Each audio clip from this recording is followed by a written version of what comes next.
Hello and welcome to this latest episode of my model railway journey.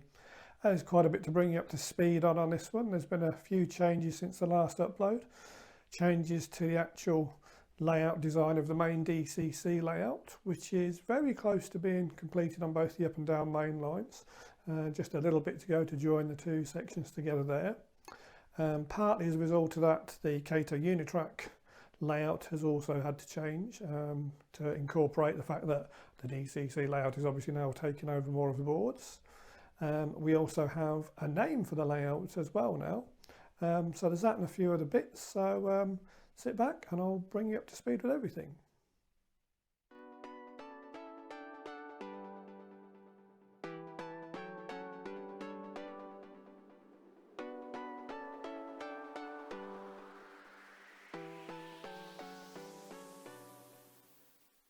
So yes, we now have a name for the layout, and going by the most popular choices when asked for comments on an earlier YouTube video, also a poll I did on Twitter as well, the layout will be called Westbridge. Yep, that was the most popular one. I like it as well. It suits exactly what I'm looking for with the layout in the area it's in. Does, like I say, sound a bit like Westbury, which is roughly the area it's going to be based around. So yes, and I've even had some depot signs made up for it already.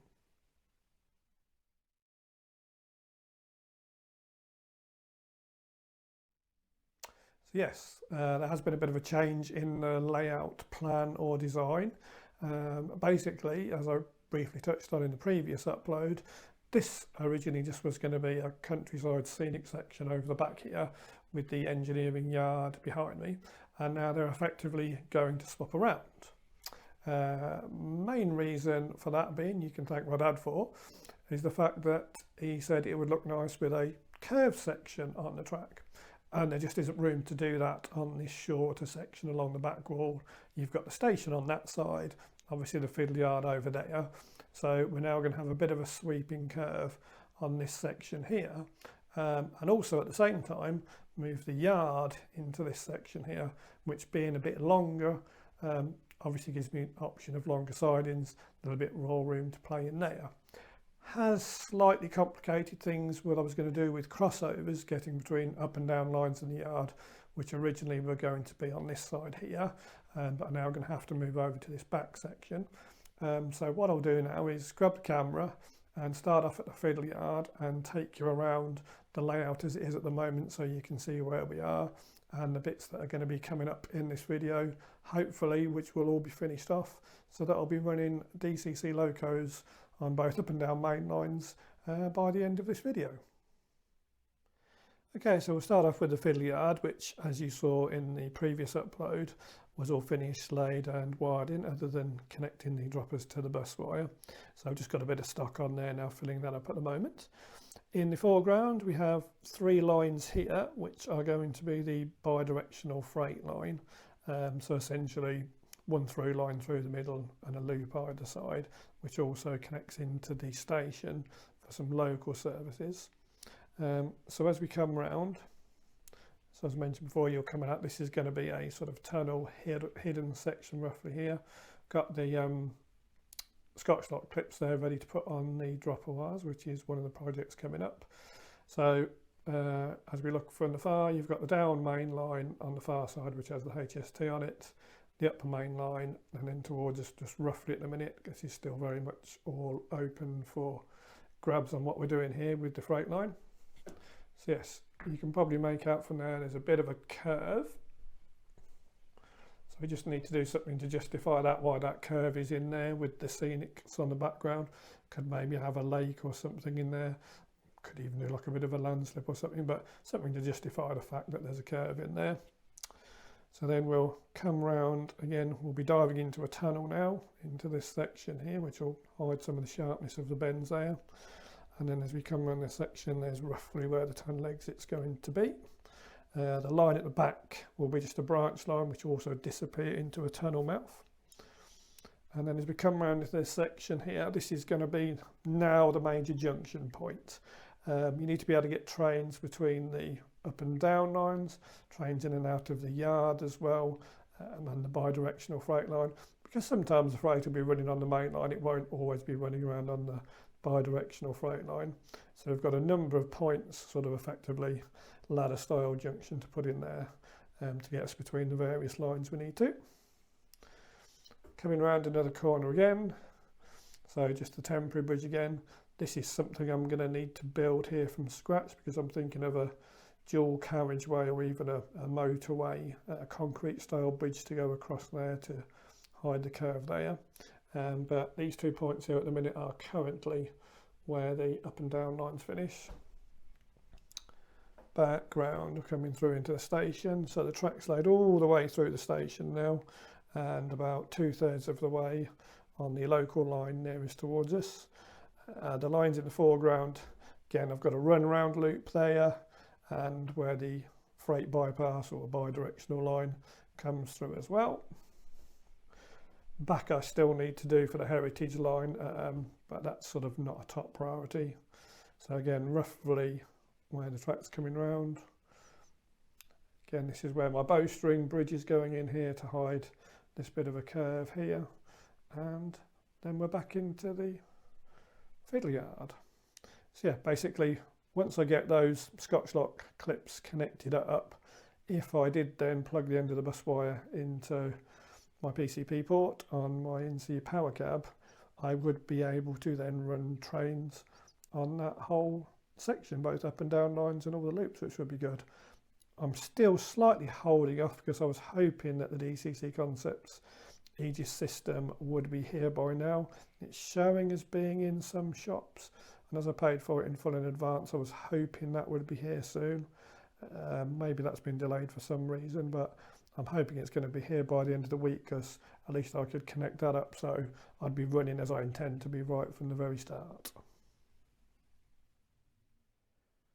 So looking at the Cato Unitrack, which is for my DC older fitted locos, a little bit of a change in there, so that's been brought pretty much right into the edge of the board now to allow me to do more track work for the DCC layout on the main section, which is obviously the longer term plan. So just quickly spin you around. Basically it's just an extended oval, runs all the way around the inside there. That's the line next over is my DCC programming track, so you can see I've got a few locos up there. I've just been test running various settings on and making sure everything's okay.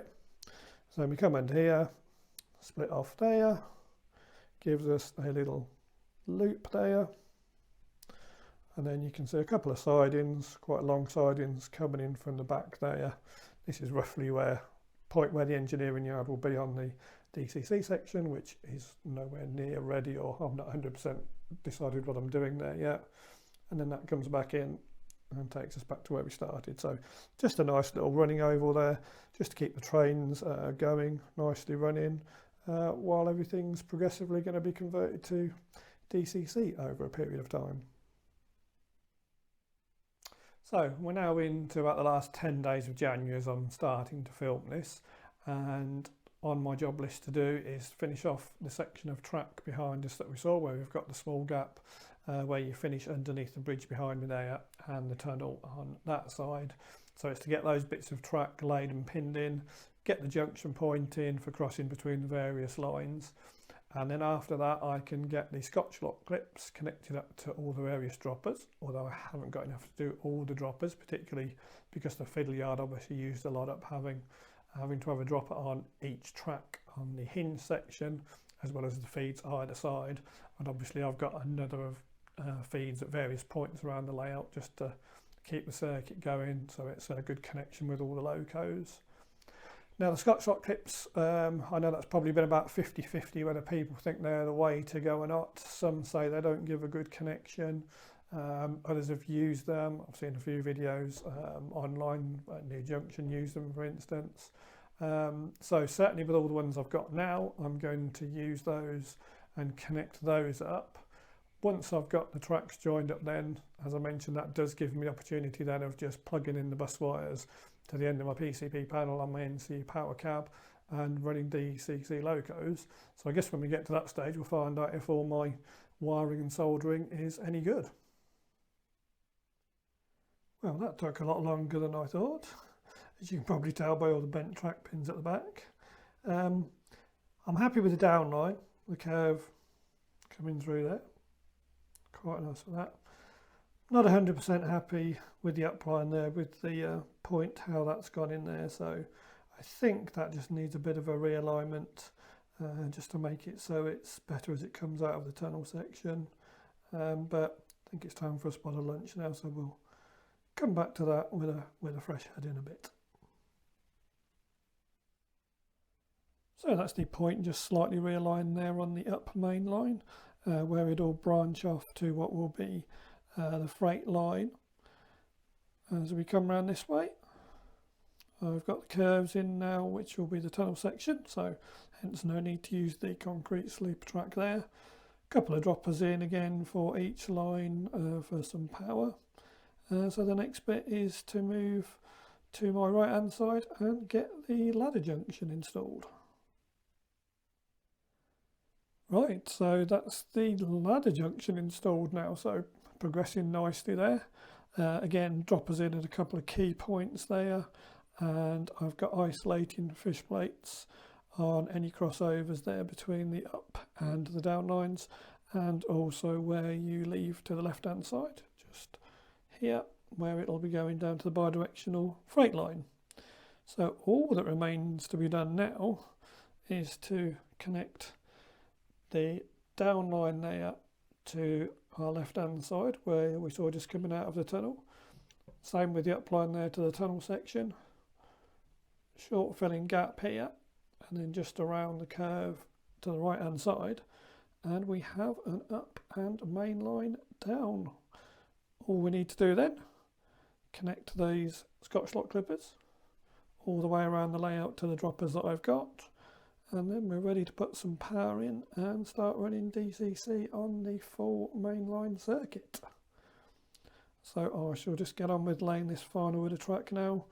I'll probably come back to you when we go to the final bit, which I think will be here, almost like they used to do on the American railroads, almost want a ceremonial golden track pin going in there. So I'll see you shortly. Okay, so after a little bit more work, that's all the track laid in, joined together. Just time for the final ceremonial pin.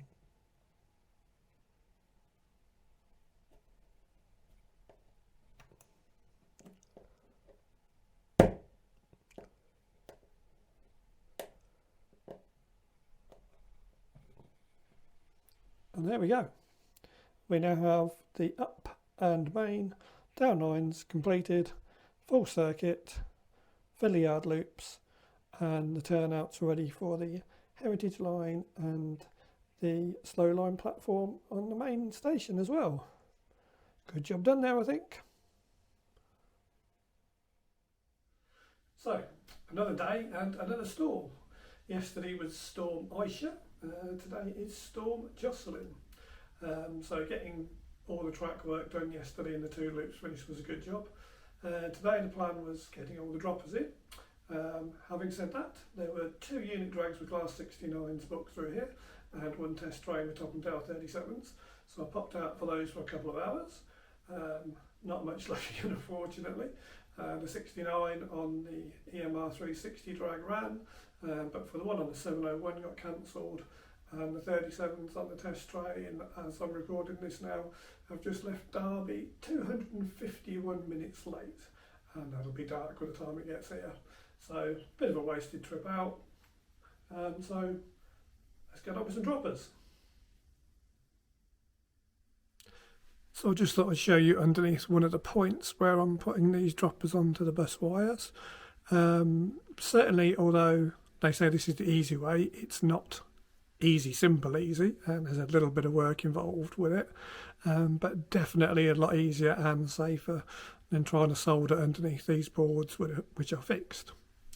So at the minute we're underneath the station, so you're looking at the dropper wires for the down main and up main line, and then obviously your bus wire is going across there.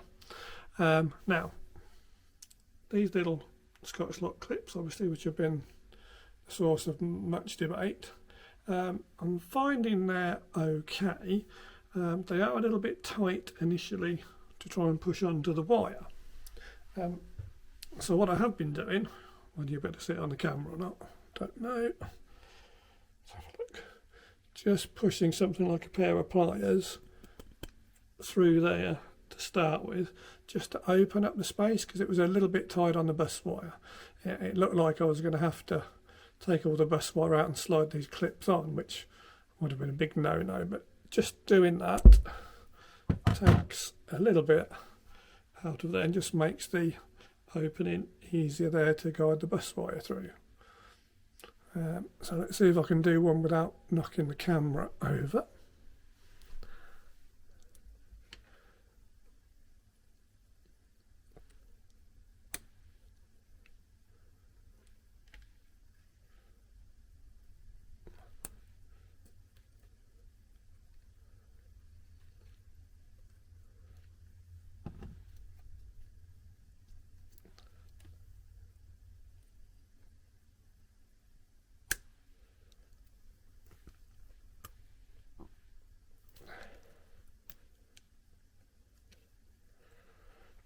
Really good squeeze on that.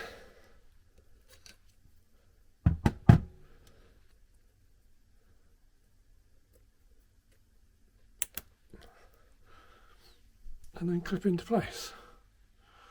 So if that's worked, and obviously I say these are the ones I'm doing at strategic locations to start with, although I've put plenty of dropper wires in a number of locations, I haven't got enough of these Scotchlok clips to do all of those points, so I'm doing them on enough what hopefully should enable me to run the up and down main lines, and then we'll see how successful these are.